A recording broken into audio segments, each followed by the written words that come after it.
kind of sad thing about our industry is like there's a lot of non-truths, you can say. When founders raise, they'll get feedback, and sometimes that feedback is not really genuine. A great example is when an investor says like, well, you're just not far enough along. Right. And so the founder's like, oh, okay, well, they're pretty interested. I just need to like, they're actually passing, and so we can sometimes like help them decode some of these things just because, we're in it, we've invested in hundreds of companies, we've helped, thousands of companies raise. And so sometimes the lingo is a little bit inside baseball.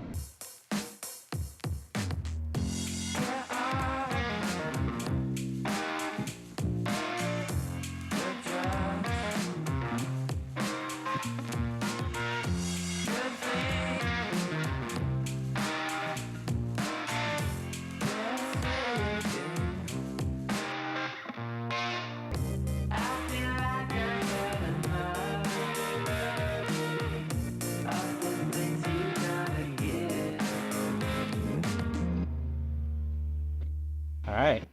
Thanks for joining me. So excited to be here. Let's start from the top. Tell me about... We're going to need a longer drive than this. Tell me about Everywhere. Well, started Everywhere because I thought that there was a need for a fund that was for founders by founders. If you think about all the institutional mega funds, a lot of their thesis and DNA comes from a very different place. Many of the people that are running that, those companies, have built very different types of companies, or they haven't built companies at all. Myself and kind of our founders all have built multiple companies, experienced that 0 to 1, and we thought it'd be great to have a real founder-led fund, and that's why we started it. And so we've been doing this for about 6 years. We have 500 founder-operator LPs, and it's awesome. It's a little bit about us. That's awesome. No, the original name was what? Originally, it was called The Fund, and we thought it was kind of funny, and we needed to keep it a little bit under the radar because it was actually kind of a part-time operation. Oh, so right. While we all had, kind of other things that we were doing, and it was a little bit of an experiment. I think now it's like much more acceptable for people to have jobs and funds on the side, but we started this in 2018. We started thinking about 2017 was like a little bit unconventional. It was. So we thought we'd keep it under the radar, and then we rebranded it, a couple of years ago at this point. Because we really wanted a name that embodied, our belief that innovation's everywhere, and we want to be where the best founders are. So if they're in LA, that's great. If they're in New York, that's great. And if they're in, Rio, that's also great. Yeah. I always thought it was such a perfect rebranding because every time I see you online, I think, oh my gosh, you're everywhere. I don't know how many times people must say that to you all the time. Like, you're everywhere. Like, it was just like, I thought it was the perfect rebranding. Yeah, I mean, that is part of that. Everyone, including my family, is like, where are you? Oh, you're everywhere. And how do you do that? Like, literally, how do you do that? Well, the first thing is like we've built, a really kind of thriving community, which is the basis of, our pipeline. And, people call me all the time and they say like, hey, I want to put this community together. And I think the most important thing to understand about community is it's very hard to build overnight or, on demand. Right. And the truth is we've been building this community even before we started the fund in 2018. Right. And so, little by little, we've built, this group of 500 founder and operator LPs. They're located around the world. They're the source of our deal flow. They're our eyes and ears on the ground. And they're the ones that surface really interesting opportunities because they are founders, because they're aligned with our fund, because they've invested in our fund. And so, it's kind of this flywheel that we've created, but trust me, it didn't happen overnight. Yeah, and how did you find those people and collect those people and keep those people together? Well, I mean, I've been building companies and investing in companies now since 2007. So, this is a culmination of like, my network, my life's work, as well as, my co-founders. So again, that didn't happen overnight, but, it turns out there were a lot of other people that were running companies, writing small checks as angels, and honestly, they wanted something that was maybe bigger than themselves, a place that they could compare deals with other people, a place they could send their deals when they thought there was something interesting, but they were really busy. Yep. And so if you kind of think about have a place where, if you send anything that, those founders are going to be treated well, that, you know, if you want to come in as an angel, that you'll be welcome to that deal. And so there's just a lot of things that we tried to put some structure around that I think were happening informally in the ecosystem all around. And right. Interesting. yeah. Are you always raising then? I mean, is it multiple funds? Is it one fund, or what's that look like? Yeah, I mean, we have a traditional fund. I'd say that's like a common question we get. Are you guys doing SPVs? Is this, you know, is it an angel group? And what we tried to do was take, you know, the best of angel groups, which is really about, you know, community. And if you think about angel groups, you know, they're kind of indexing for what they're seeing locally. So we tried to take, you know, some of that flavor, but then put, you know, structures of a fund around it, which can allow for better governance, quicker decision making, not consensus-driven investing, which we don't think will produce the best outcomes. So, you know, think of it as a bit of a hybrid. We kind of always called it community-powered venture capital. So we have a traditional fund, but we kind of operate like a decentralized angel network. Now, the founders that you're investing are pre-seed and seed stage. Is that correct? Yeah, really pre-seed. So first money in for the most part. Are you guys providing any support to them? It's a good question. You know, we don't have a platform team, and we don't, you know, have all these fancy bells and whistles because we're a small fund. Right. So what we really provide is this kind of rich community. So founders, you know, we invest in them, they join our community, they join our Slack channel, which has now exchanged, you know, 1 million messages. Wow. And 0 cat memes. It's all like founders exchanging resources. We've built a suite of collaborative tools, whether it's our Airtable CRM or our resource database, which really has, you know, the best resources for founders, all the discounts they could possibly want, and better than all the big funds and all the accelerators. We've really kind of created you know, this platform, but it's self-serve. Yeah. So in other words, you know, we have 250 companies. We're not, you know, having calls with our founders twice a week. Right. Because that's not what we're capable of doing. So when you do venture at scale, you have to build, you know, scalable systems. Right. And so that's what I think that we've done that's different. So we say, do we help our companies? I mean, you could call any of our companies and they'll say, you know, they believed in us. You know, they were our first check, and they've provided, you know, this great community. And, you know, communities, what you put in is what you get out. Right. So the folks that lean in, that meet other people, that attend all of our events and breakfasts and the like, I think get a lot out of it. And the folks that don't, sometimes they come back in the fold when they need to raise capital, they come to us. And so, you know, people get different things from our community. You know, the real kind of beauty of it is you can tap into this community of 500 founders and operators plus another 250 companies that we invested in. And so that kind of as the basis of what we provide is really differentiated. It's really like founder expertise. As founders, like, you need to learn to carry your own bag. So I don't think, you know, it's like everything you do and anything you do, the more you put into it, the more you're going to get out. So I think founders, more than probably a lot of people, would understand that. Yeah, I think if you're relying on your venture capitalists to help you fundraise, you know, ultimately you've got to do the work. We can make a lot of introductions. If you're relying on your VC to help you hire people, you know, ultimately that's the superpower that the founding team needs to have. We can help get the word out there. We can help, you know, get you organized, help you with your job description, but ultimately you kind of have to do the you have to do it. You have to do the work. Yeah. Yeah. And I mean, fundraising's a great example. I mean, I would say that is our superpower, is helping our companies really get in front of great funds, but we really try to give them the tools to make their fundraise easier, as opposed to like, I'm just going to introduce you to 10 people. It's like, hey, let's help you build your investor pipeline doc and make sure it's really strong, because that's not just going to help us, it's going to help everyone on your cap table. So how can we help you create a blurb that's like, you know, really catchy, as opposed to, you know, something that looks like everything else. And so we try to kind of look on the edges and see like where are the ways we can help train the founders to, you know, be able to do this more efficiently and just better. Yes, we make a ton of introductions as well, but I think the prep going into something like fundraising is where, you know, we can really help. I always thought it was fascinating, your investor pipeline talk and those spreadsheet, and how that's just a sales process, you know, an organized sales process. If you've ever done sales and studied sales, However, I remember when you first posted that, how much traction you got with that. Yeah, With I mean, I that think post, like, and how unorganized a lot of founders are in the early stages. I think like 100,000 people downloaded that on SlideShare, and people ask me about it all the time, and exactly that. I mean, it's a sales funnel, and the same way you wouldn't like, have a sales lead, maybe email them once, get lost in your email, put it aside, do something else. It's really the same. It's like you have to be methodical, you have to be super organized, and you have to like run it like you're running a playbook. And so if you do that, and the founders that execute well on fundraising, it's such a delight to work with them because they come to us, they've done the work, they've researched all of the funds they can think of. Of course, we can always add more, but like they've just really done the research. And then as they're talking to investors, they really they categorize it, they put notes in, and that helps us as well. Like, oh, we can help you distill patterns. These 5 people have passed because of this reason. Sometimes founders can't necessarily see it themselves.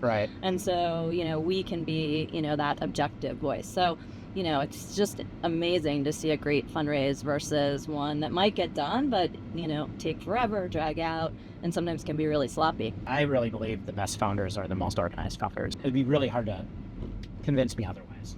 But like fundraising to everything that they do, the more organized they are and the more organized they can make their teams, they always seem to be the ones that rise above the rest. And definitely makes fundraising easier for sure. So, but I think that's what really execution is. I think people are like, oh, you can't just live on an idea or this, you need to execute. Executing is everything, meaning everything that you do, not just, the importance of it, but it's everything you do. And I think everything people do, there is some sort of process to it.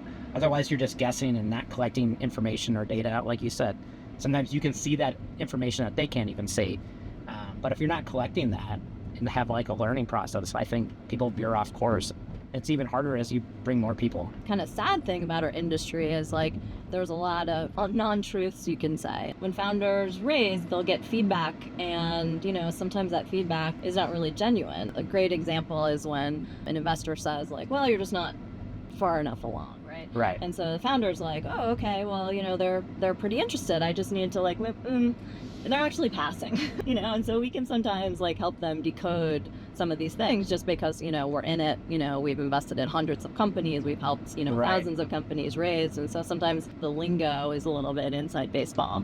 Now you spent, was it 7 years at Techstars? Yeah, 7.5 years. And you had seen a lot of companies. You're one of the, from my perspective, maybe I'm wrong, but one of the top performing managing directors.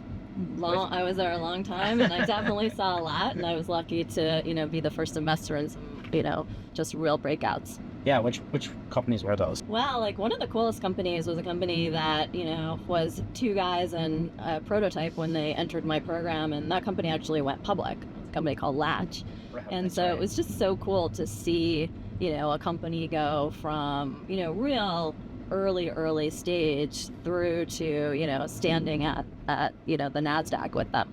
And all the twists and turns over that, 8 years or so. So, like super cool to have that experience for myself, and obviously like amazing for the founders. And there's a few great companies that are now unicorns and are doing great. My time at Techstars taught me a few things. One that have like really informed my thesis for Everywhere. One was, what's the playbook for doing venture at scale?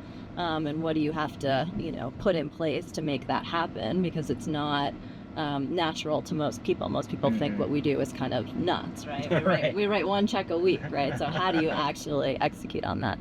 So learning how to kind of tap into community, how to, take signal and data and make quick decisions. That was a lot of the stuff that I kind of learned at Techstars. So yeah, it was an incredible training ground. And I always tell people, if you really want to learn how to do venture, you got to see thousands of deals a year. And so it was a great opportunity to do that. Well, you're so good at this. You've been asked a million of these questions, probably all the same questions. I don't even have to ask you the question. Keep on going. I love it.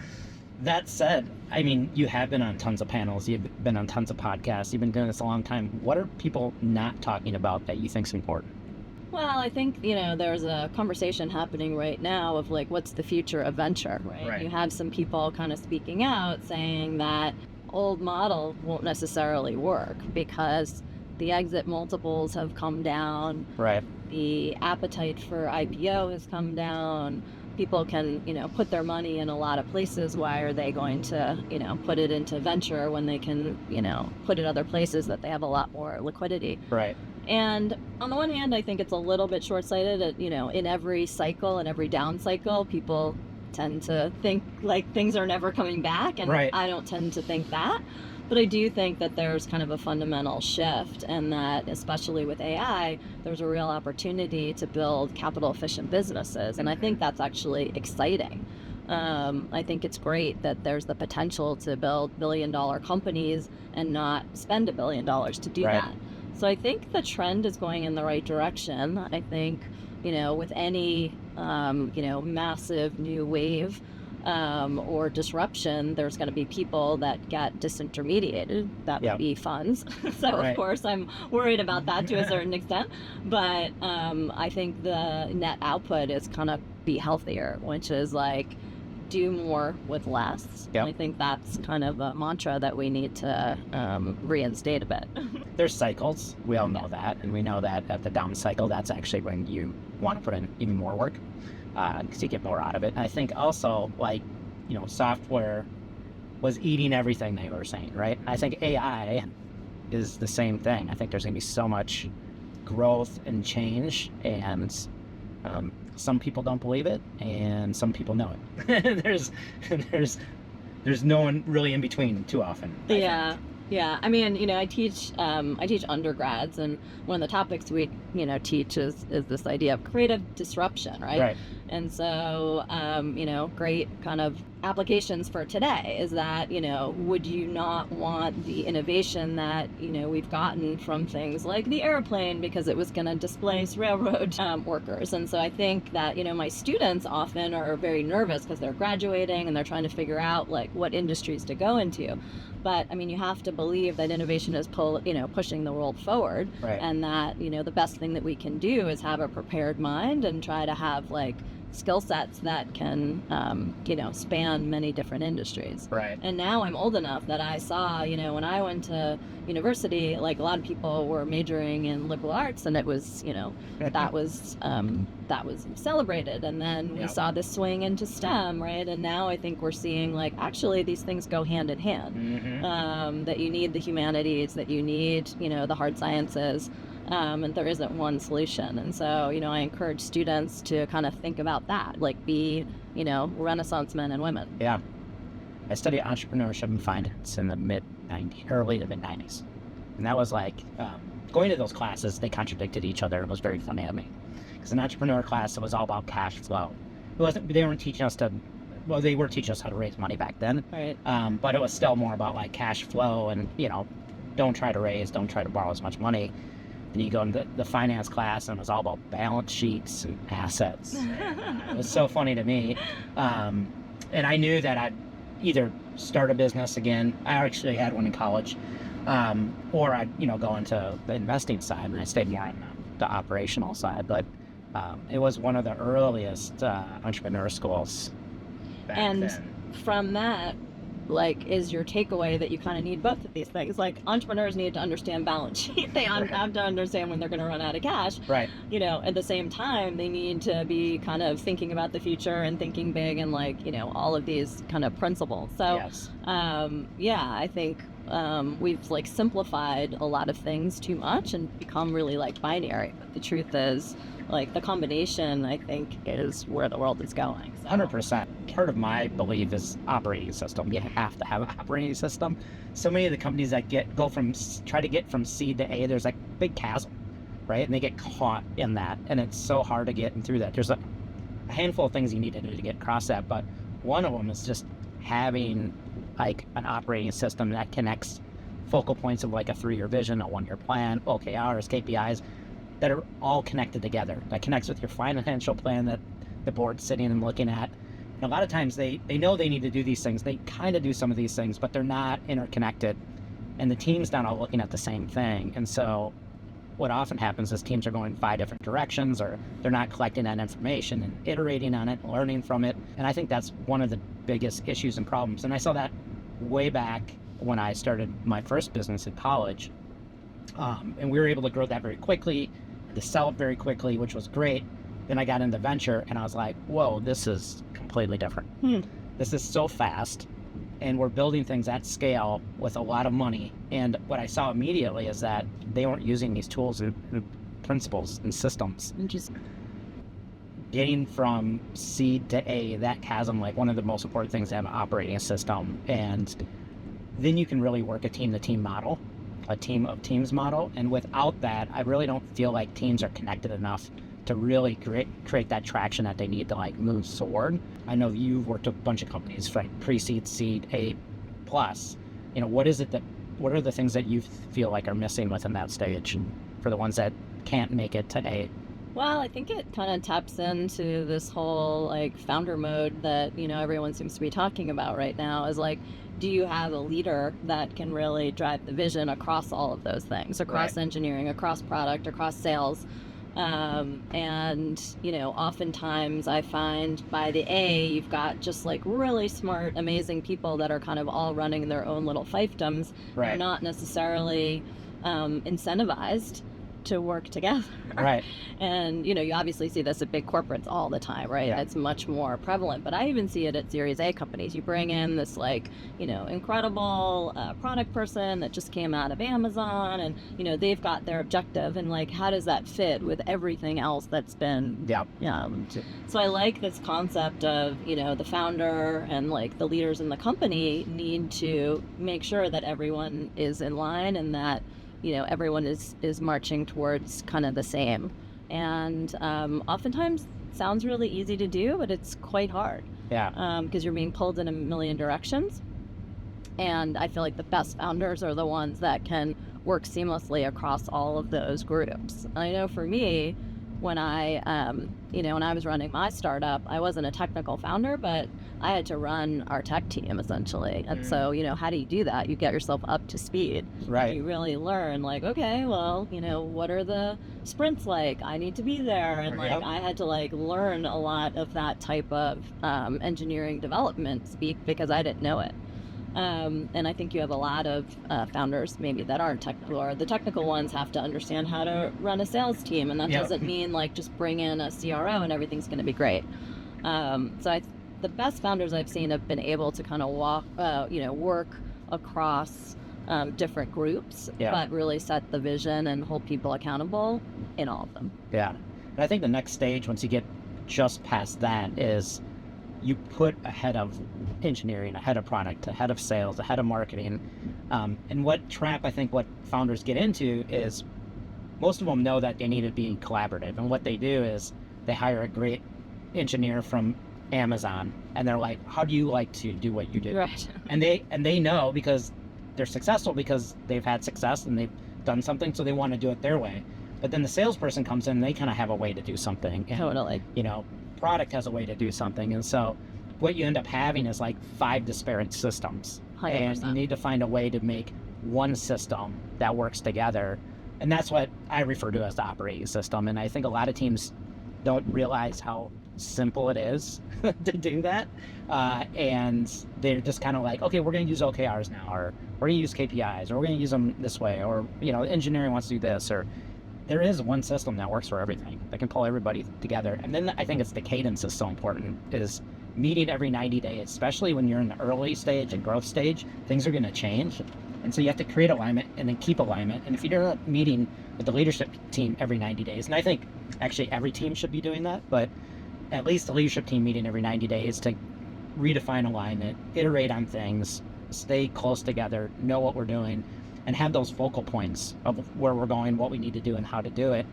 Without that, it just seems like teams will fall apart. And I feel like in a world of remote work and distribution, like every 90 days is probably not enough. Because if you have formal meetings every couple of months when you're in a similar office, like when you're spread across the world, you actually need to do that more. So we're seeing that. And we're actually seeing a real push to return to office, which has been pretty interesting. And so how founders are navigating that, I think also plays into, having these different groups be in silos versus, coming together. Yeah, I totally agree. 90-day cadence with weekly meetings. Yeah. Is so important. Then you have the opportunity to iterate and change. I've been seeing a lot of founders get in this trap and their teams, every time they get off a call or something happens, they have to call the whole team, schedule another meeting. Right. You know, like, oh, I think we got this new investor, you know, let's call and everybody talk. And it's just, it's so disruptive. And I think it probably happens a little bit more because people aren't together. But having that cadence of every 90 and every week, then you know that you can have a time to talk about that stuff. Yeah. So the other thing people are not talking about is how hard it is to build a startup. And I think, you know, during the boom days of, you know, 2020, 2021, everyone wanted to get into startups. Mm-hmm. And the truth is, like, it's a slog, right? You're going to have years and years of just uncertainty, of aggravation, Right. of unsettling. You're going to just have it all. And you know, when I was young, like, startups weren't a thing, right? Right. And then all of a sudden it became, you know, totally glamorized. And so we just seen the pendulum swing, I think, a bit too far. So what that means is, I think less people are going to be, or they're going to be thinking twice before they start a startup, which I think is great. Right. Right? I mean, there are plenty of people that should be bankers. There are plenty of people that should be, you know, going and working at McKinsey. Not everyone has to start a startup. And although I'm someone that, you know, is always promoting the startup community and, you know, people getting into it and, you know, kind of trying their luck, I also think we need a level of seriousness and commitment. And so, you know, we've seen, even with a few companies that we've backed, just giving up very soon, right? Things aren't working, so I'm going to give up and do something else. And, you know, the truth is, some of the best companies have pivoted. It's taken many, many years to really hit their inflection point. And we have so many examples of that now, Yeah. right? Sleeper companies. And so, you know, although, like, knowing when to cut your losses is definitely a skill and something Yes. that, you know, you need to understand as a startup founder. Also, just, like, keep on grinding. And Right. so I think it's something that doesn't get talked about enough, is that it takes a certain DNA to start a company, and it takes a certain DNA to run that company for years and years. Because I'm going to sell this to Google after 2.5 years, it's really not reality. Sure, Right. it happens once in a blue moon, and I think Mhm. there's been a lot of focus on that. But the truth is, like, you need a ton of resilience.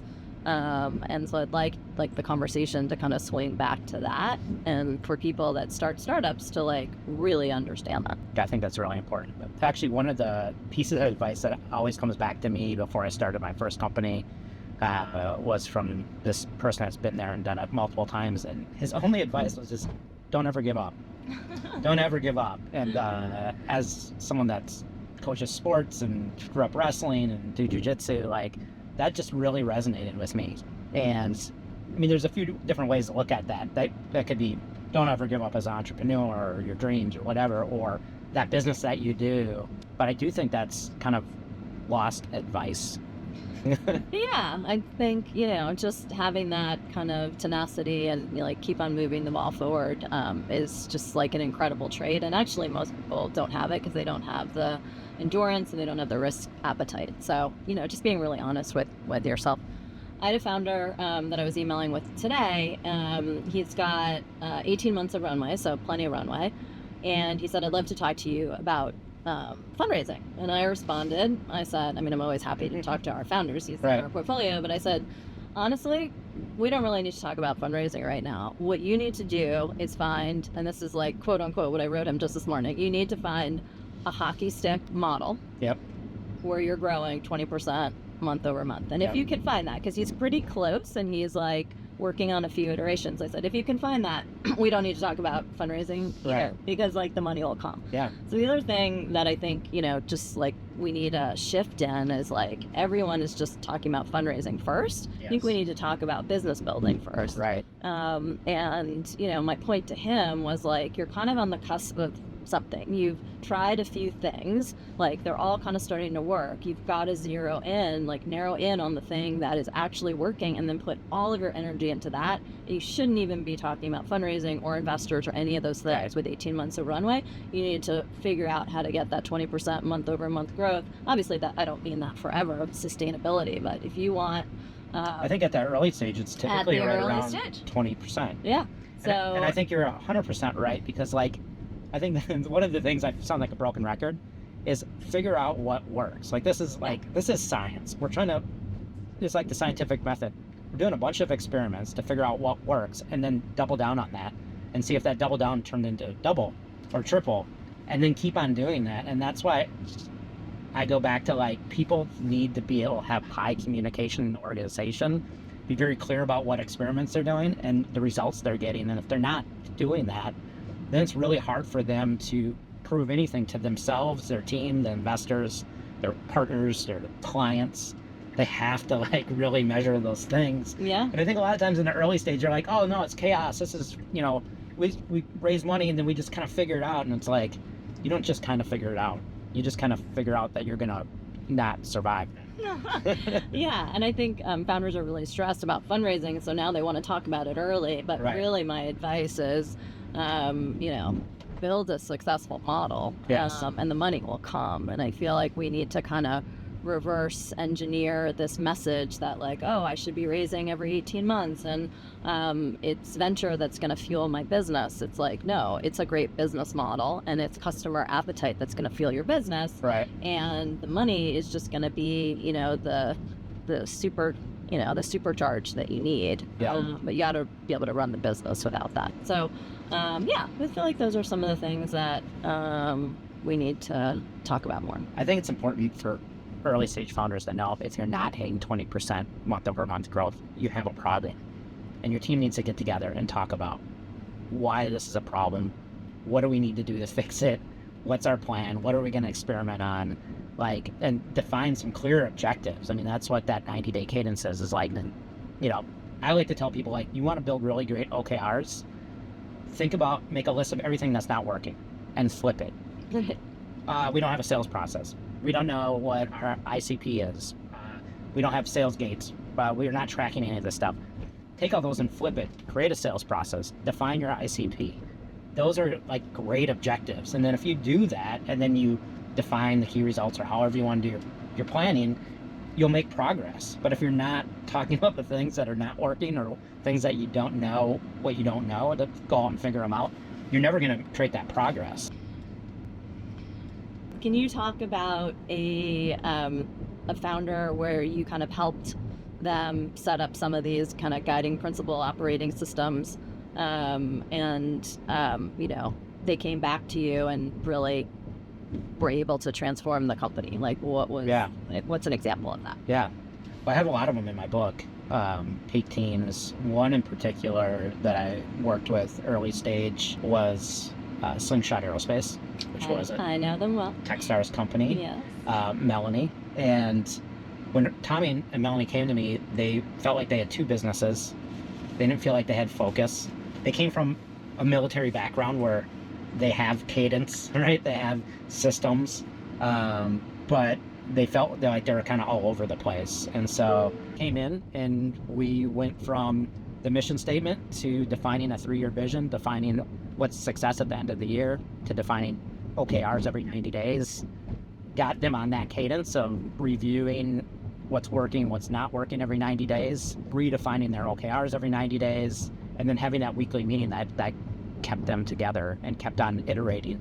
And they went through a lot of transformations. They had 2 products they're building, and went down to 1 product. Oh, that's interesting. Yeah. By having this vision of where they're going, it was more clear to some of the team members if that's where they wanted to go as well. So some of them self-selected out by putting that together.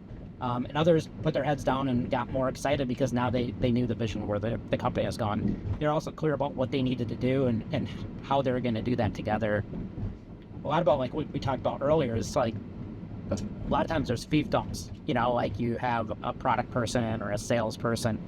But by having those sessions together and start breaking down those walls and being a little bit more transparent, you start to realize, like, I've seen finance solve sales problems, and I've seen sales solve engineering problems when their teams together talking about what's holding them back. And if they're not willing to talk about what's holding them back, a lot of times you'll find that those things go undiscussed, and eventually people leave, they run out of energy, because at the end of the day we have limited time, capital, and energy. We talk about people running out of capital a lot, but they also run out of energy a lot. There's a lot of team members that are just not willing to do it anymore. Yeah. You know? Burnout is a big thing. Right. They're not being heard, or they keep on doing something, they feel like they're failing. And so being honest about those things is the most freeing thing. If you're watching any of those entrepreneur shows, it's always that entrepreneur, the thing that they're not willing to do is that bar rescue or any of those shows. They always come in and convince that founder to do something they weren't willing to do. And that's exactly what turns around the business every single time, because they have their blinders on to it.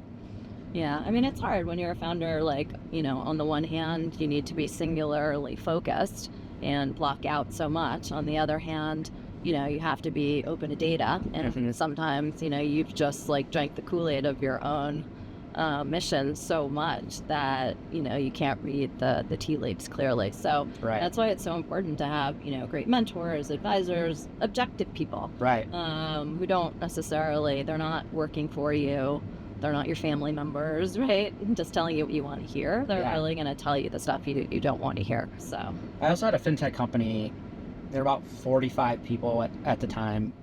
The CDO wasn't sure she had the right people on her team. So every time she got them together to do, like, define where they're going and what they need to do, that type of work, she felt like they needed more inputs. And so she'd give them input. She finally got to the point where she's just like, I'm just going to tell everybody what I want you to do, and you're just going to do it. And call me an evil dictator, but we need to get this stuff done. So when I came into that team, it was very clear they had spent no time on anything past like 6 months or a year seemed too far out. Oh, interesting. And it was really important just to frame up, to spend like 45 minutes on like, where do we want to be at like 3 years out? Like, and I was like, give me some goalposts, funding, revenue. And then we had each functional area kind of develop a plan, what their team would look like that far out. After we did that, then we backed out to the 1-year plan. And I came back a couple weeks later to do another session with them.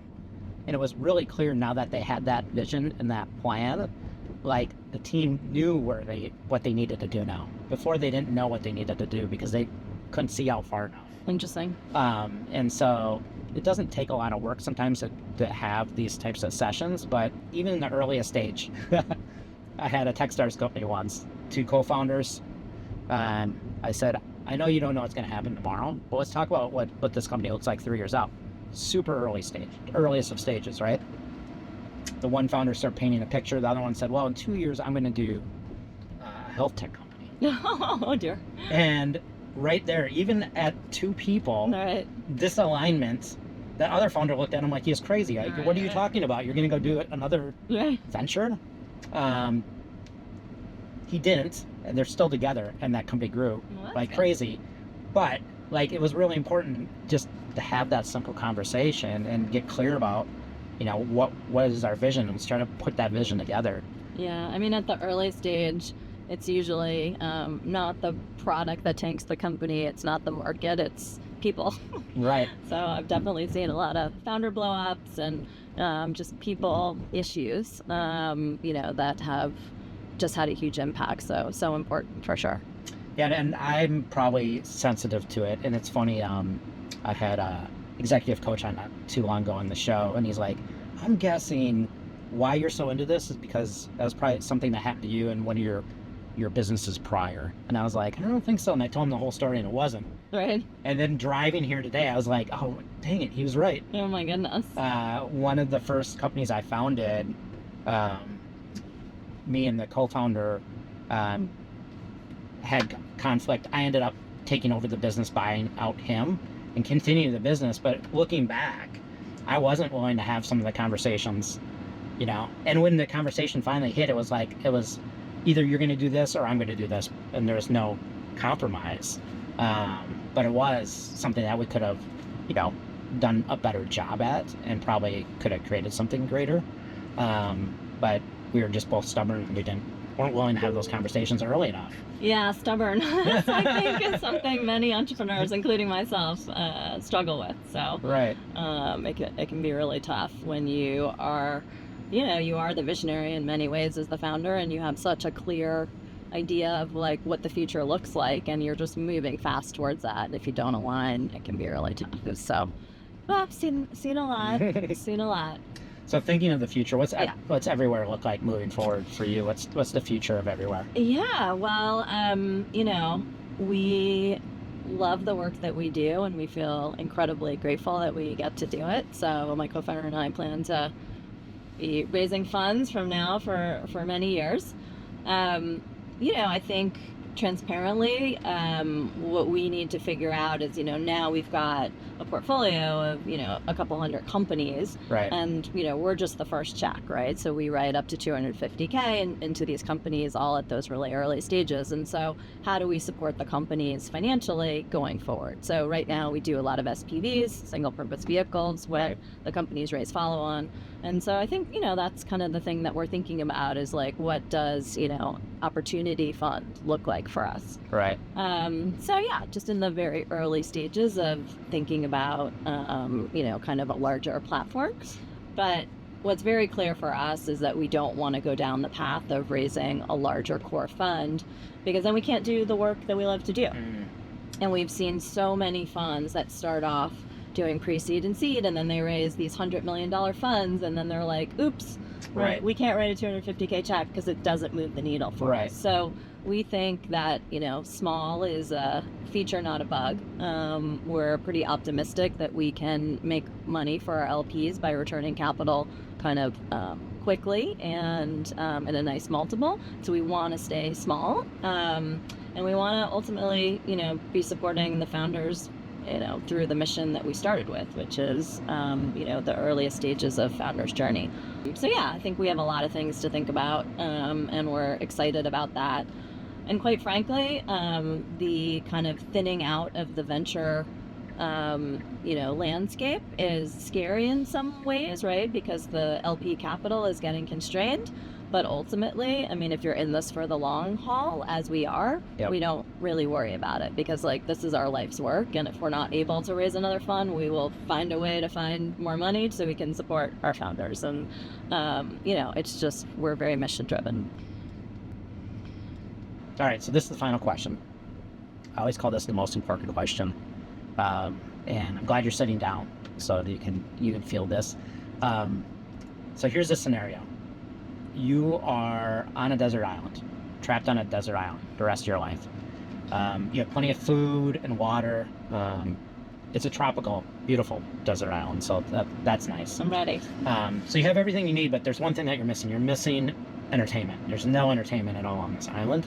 And luckily for you, there was an old 80s boombox drifted ashore with endless supply of batteries, but you can only bring one cassette tape to listen to the rest of your life. That could be of any genre or era, even if they didn't make this music on cassette tapes at the time. What album are you going to bring? So it doesn't have to be 80s. Well, Doesn't have I'm to be going to 80s. go with the Rolling Stones. I feel like that's the music that is of my childhood, and I don't know, when I'm ever feeling down, I just put on a little Mick Jagger, start dancing, and I'm feeling good. That's So, a great answer. I'm gonna go for that. I think that's the second Rolling Stones I've had. Really? And I actually, Start me up, baby. I was convinced when they said it last time, I think that'd be good, because I don't think I've really gone that deep into their collection. It's so good. It's So, good. yeah, I don't think you could really go wrong with Rolling Stones. I could listen to that on my desert island. All right, thanks for joining me. Thanks. This is so Yeah. fun.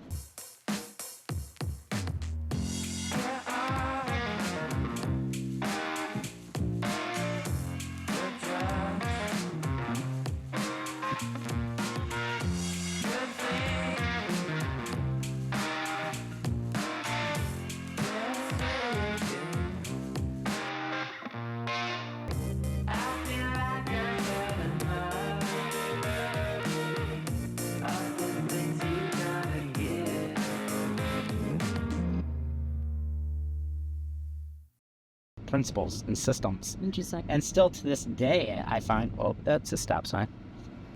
Did Anna tell you about when someone almost hit us when we were driving? No, I missed that Yeah, part. that I was, probably didn't want to tell me before I got in the car. Well, it wasn't. We were coming through Dukes or something like that, and this person just wanted to stop me, so they threw their car out in front of me. It was the wildest my thing. God.